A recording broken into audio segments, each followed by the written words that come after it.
more than I ever thought was possible. I felt the weight of my decisions, the burden of the life I had lived, but I also felt something else. A pull, a light that wasn't like anything I had ever known. It wasn't a light in the way we think of it. It was warmth. It was peace. It was home. And for the first time, I knew that no matter how far I had fallen, no matter how lost I felt, there was always a way back. There was always a way to be free. Before we proceed into this incredible testimony, make sure you hit that like button and subscribe to our channel. You don't want to miss the profound revelations that are about to unfold. Share this video with someone who needs to hear this message. Trust me, you'll want them to experience it too. And feel free to drop a comment below, even if it's just a prayer or a reflection on what you've learned. Your voice matters. My name is Aisling, and I used to live in a small town in Ireland, a place where everyone knew everyone else, where the rolling hills met the ocean. I was born there, raised there, and for the longest time, I felt like I was trapped there. I was a nurse, working long shifts, taking care of others, but I couldn't take care of myself. I felt empty, like I was constantly fighting against something inside me, something I couldn't escape. And one night, I couldn't fight anymore. I never thought it would come to this. It wasn't something I planned for days or weeks. It was a moment of desperation, a breaking point. I walked to the sea, felt the cold air on my skin, and I just let go. I didn't expect to die that night, but I did. And what happened after still haunts me. It wasn't like I imagined it would be. You hear stories about light and peace, but when I died, it was different. It wasn't calm. It wasn't warm. I found myself in a place that didn't make sense.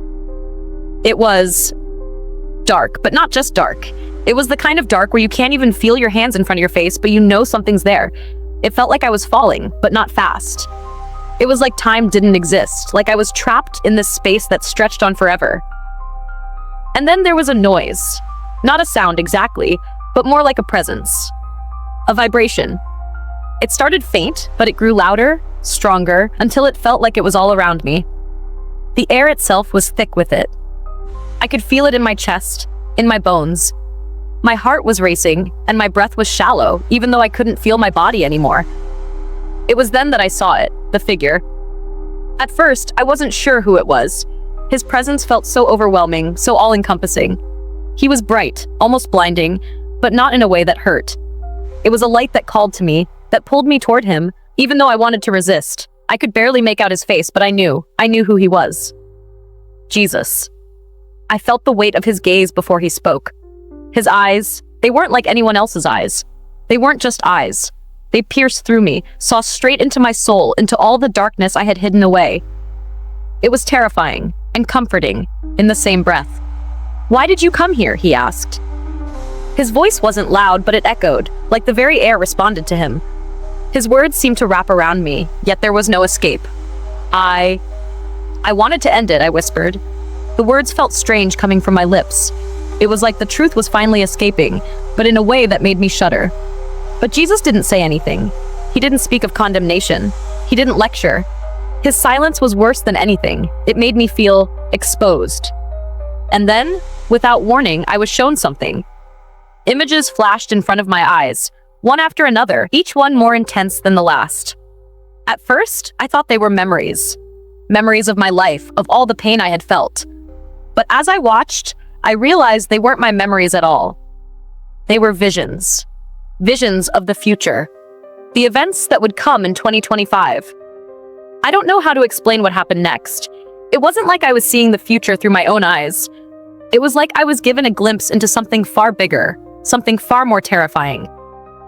I saw storms. No, not just storms. I saw destruction, cities torn apart and people, so many people, lost. There was fear everywhere. The air itself felt thick with it, pressing down on everything. And in the midst of it all, people were running in every direction, chasing after false hopes, searching for something to save them. But I couldn't look away. I had to watch. And then, something even darker began to unfold. I saw a figure, someone rising, gathering people to him. He was charismatic, powerful, and people followed him, drawn to him. But there was something wrong. Something off. I couldn't place it, but my gut twisted every time I saw him. I saw the chaos he would bring, the lies he would spread, the destruction he would leave in his wake. And then, just as suddenly as it all began, the vision stopped. I was left standing there, alone again, in the dark. But this time, it wasn't just darkness. It was a silence that felt suffocating, as if everything had been taken from me. And I heard his voice again, soft yet unyielding. "You don't have to face this alone." Those words hit me harder than anything else he had said, because for the first time in so long, I realized I had never been alone. Not truly. But was it too late? I don't know how long I stood there. Time felt like it had stopped. But then something changed. The darkness started to lift, and I felt myself being pulled back toward the world I knew, back to the pain, the mistakes, the guilt. But I knew this wasn't the end. It was only the beginning.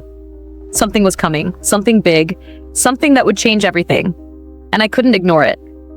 The question was, would anyone listen? And now I'm here, alive, but not the same. I don't have all the answers, but I know this. The visions I saw, the events that are coming, they are real. They're not just stories. They're not just warnings. They're truths. And I've been sent back to tell you. Hang tight, because what happened next will shock you. The near-death experience, a journey beyond life. When I let go that night, when I stepped into the cold water, I didn't expect to wake up again. I didn't expect anything at all. But then, there was a shift. It wasn't like any kind of peace like you might hear in stories. It wasn't like floating in a quiet river. No, it was more like the entire world had stopped, frozen in place, and I was being pulled away from it, leaving it all behind. The moment I sank, I felt it. The silence. Not the peaceful kind, but the kind that suffocates you. The kind that makes you wonder if you've made the biggest mistake of your life. And then the cold, deep darkness. I couldn't see anything, couldn't feel anything. But I was aware that something had changed, something had shifted, but I didn't know what or why. And then, in that darkness, a light began to form. Not the kind of light that blazes, but the kind that draws you in slowly, almost against your will. At first, it was just a flicker, and I didn't know what to make of it. Was I seeing things? Was it just my mind trying to hold on to something familiar? But the light grew, not in size, but in presence. It felt like it knew me, like it had always known me. And then, in the middle of that glow, I saw him. Jesus. I didn't expect him to be there. Not in my last moments. I thought I had given up on everything. But there he was, standing before me. Not in a body, but more like a presence. Something more powerful, more real than anything I had ever known. His eyes? I can't fully explain them, but they saw through me. They saw every crack, every broken piece of my soul. It felt unbearable. But at the same time, there was a warmth, a deep understanding. He didn't say anything at first. He didn't need to. I could feel everything he wanted me to know without a single word. The questions I had spent my life avoiding, the regrets that had eaten away at me, all of it was suddenly laid bare. Every wrong step, every moment of doubt, it was all there, like I was holding it in my hands, unable to escape it. But there was no judgment, no anger. He didn't condemn me. Instead, he showed me something I wasn't ready for. I saw flashes of a world beyond. It wasn't a world of streets or buildings, not like the life I had known. It was different. It was people, souls, moving, flowing, like they were connected, like they were part of something larger than themselves. And yet, there was a tension, a fear. People didn't know what was coming. They were living their lives oblivious to what was waiting just ahead. And in the midst of all this, I saw it, the future. I saw the world in chaos, torn apart by storms, by darkness, by things that couldn't be undone. It wasn't just natural disasters, not just war or famine. It was a spiritual crisis, something far deeper than we could see, and far more dangerous. The people I saw in those visions were lost. They were searching for hope, but they didn't know where to look. They were chasing empty promises, trusting in things they couldn't see clearly. I saw a leader, a figure who would rise in the midst of this darkness. He would seem powerful, strong, a person that people would follow blindly. But I could see through him, through his lies. I could feel the coldness behind his charm, the destruction he would leave behind. The weight of it all, the suffering, was too much to bear. And then, just as quickly as the visions came, they were gone. I was back in the cold, in the dark. But this time, I wasn't the same. I wasn't just a person lost in her pain anymore. I was aware. Aware of what was coming, of what had been shown to me. And the worst part? I didn't know if anyone else would see it. I didn't know if anyone else would be ready. The darkness around me began to close in again. But it wasn't the same kind of fear anymore. It wasn't the kind of fear I'd felt my whole life. It was a deeper fear. The kind that comes with knowing the truth, but not knowing what to do with it. I didn't want to go back. I didn't want to return to the life I'd left behind. But the moment came, the moment when I felt myself being pulled away, back toward reality, back toward the world I thought I had escaped. I didn't want to come back. But I had to.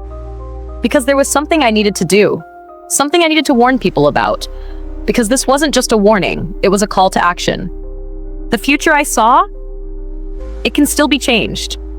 But the question is, will anyone listen? Now I stand here in front of you, asking you to really think about what's coming. The events I saw, the path we're heading down, it's not a fate we have to accept. But it requires something from us.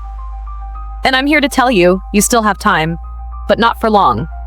What comes next will change everything. Of the 6 events in 2025.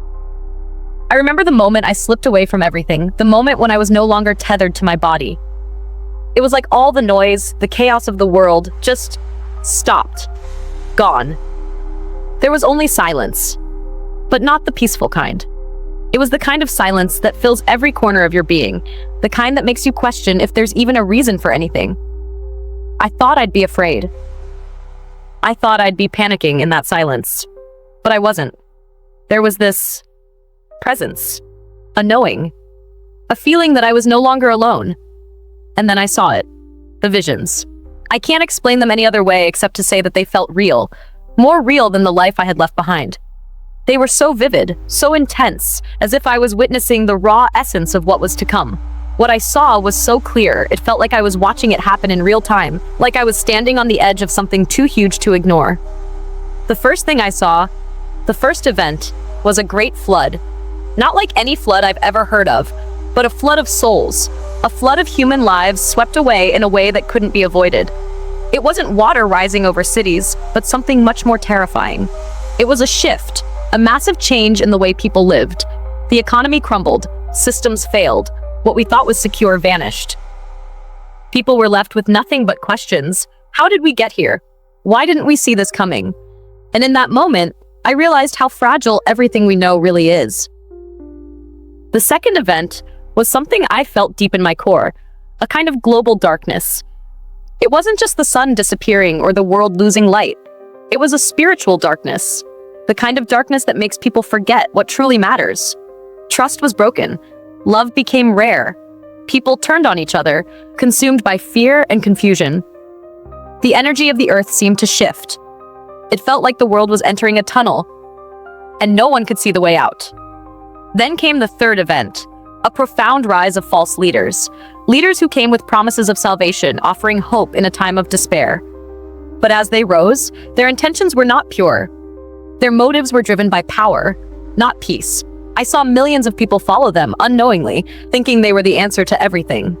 But what they didn't know, what I saw, was that these leaders would lead them to ruin, not salvation. It was a betrayal, and I could feel the weight of it, heavy and suffocating. The fourth event was one that hit me hardest, the collapse of love. It wasn't just relationships breaking down. It was a deeper loss. People forgot how to truly connect. They became isolated, living in their own worlds, only focused on themselves. The love that holds us together, family, friendships, communities, it disintegrated. And in that hollow space, people searched desperately for meaning. But the more they searched, the more lost they became. Then came the fifth event. Something I couldn't fully wrap my mind around, but I knew it was coming. A rise in technological chaos. Machines, AI, technology, we had become too reliant. We had stopped thinking for ourselves, stopped looking to each other. We had allowed technology to take control, and when that happened, it began to take more than we ever anticipated. People became slaves to screens, to data, to algorithms. There was no balance. It was as if we had built a world that no longer cared about human connection. We were all just parts of a machine. And the last event, the sixth, was the hardest to witness. I could see it stretching out far beyond what I could fathom. It was a spiritual awakening, yes, but not in the way most people would hope. It wasn't a peaceful epiphany. It wasn't a calm realization. No, it was a crisis. People woke up too late, realizing the mistakes they had made, the things they had ignored, and in that awakening, they saw what they had lost. Their connection to each other, to the earth, to themselves. The realization was like a slap in the face, and it tore at my soul to see it. People would be awakened, but it would be a painful process, and many would miss it altogether. I woke up from that vision, back in my body, gasping for air. I wasn't the same person. I couldn't ignore what I had seen. I couldn't just go back to living life as if everything was normal. These events, they were coming. I felt them deep in my bones. But here's the thing. Here's the reason I'm sharing this with you. You don't have to be swept away by these events. You don't have to be one of the people caught in the flood of confusion and fear. There is still time to change, to make a choice. The world I saw, it wasn't set in stone. We still have the power to shift, to change, to choose a different path. But it takes awareness. It takes waking up before the darkness completely consumes us. You can't afford to miss this. We can still make it through, but only if we open our eyes now. Only if we understand what's coming. The choice is yours. And you're running out of time. What's coming next will show you exactly what you can do to prepare. Don't turn away now. You need to hear this. The hope of redemption. The path to freedom from sin. When I left my body that day, it was like stepping into another world, one I couldn't have prepared for. There were no bright lights or angels singing, no clear answers, just darkness, deep, heavy darkness. And for the first time, I felt alone. I felt every mistake I had ever made, every wrong turn, every time I chose selfishness over kindness, every lie I told, every word that hurt. It all came rushing back, like a flood I couldn't escape from. But it wasn't the kind of darkness that suffocates. It was the kind of darkness that makes you question everything, makes you wonder if there's still time to make it right. And as I stood there, trapped in my own regret, someone spoke to me. It wasn't a voice I heard with my ears. It was a presence, one that seemed to surround me, touching the deepest parts of my soul.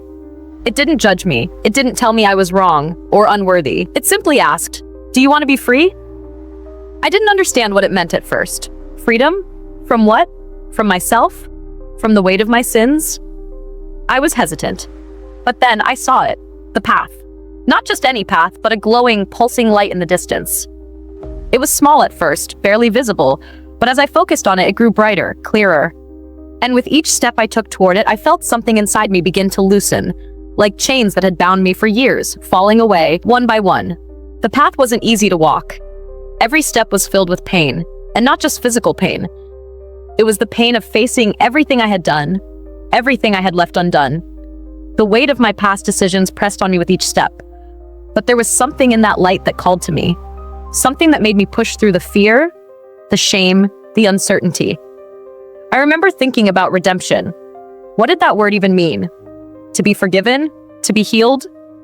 But as I walked closer to that light, I realized that redemption wasn't about erasing my mistakes. It was about facing them, accepting them, and choosing to be better. It wasn't about being perfect. It was about the willingness to change, to turn away from the things that had held me back. The closer I got to the light, the more I felt peace, a kind of peace I had never known. It wasn't the kind of peace that comes from avoiding the truth. It wasn't the kind that comes from pretending everything's okay. It was the peace that comes when you finally face yourself and choose to change, even when it's hard. It was the kind of peace that tells you that you are not defined by your past. You are not stuck in your mistakes. You have the power to be free. And as I reached that light, I knew. I knew that redemption wasn't something I had to earn. It was already given. The weight of my sins wasn't something I had to carry forever. The mistakes I had made, they didn't have to be the end of my story. There was a way out, a way forward. But here's the thing.